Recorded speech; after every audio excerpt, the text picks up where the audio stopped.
Energy healing is a process by which attention is focused intelligently in order to promote the transformation or modification or evolution of the individual or the collective. But basically, it's a process of intelligently focusing attention. That's the bottom line. So together, we're focusing our attention. When attention flows anywhere, it activates and enlivens that to which it flows.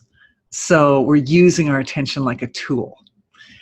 The other primary principle is that we can look at the range of the human experience in the energy healing process from divine level of being, absolute, infinite, pure being, pure source of creation, which we all hold in common, but which belongs to everyone. So that's one aspect.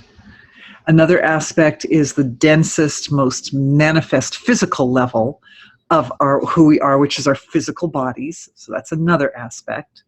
And these two, when we look at these two values, they look very different because one is unmanifest and unbounded, and the other is bound, highly bound and highly manifest, dense.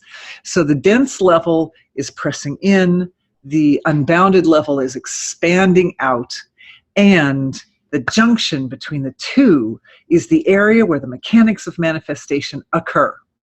So we could look at that gap between those two as a third part of the process, or a third aspect of this system. And what we do with that gappy part is we go look at it under the microscope and we open it up so that we're seeing the physical body at the top, which is, I've already described, as the dense part of physiology, and then the inner layers, which are subtler and more abstract, in which we find personality, intellect, emotions, and all those finer aspects of the self.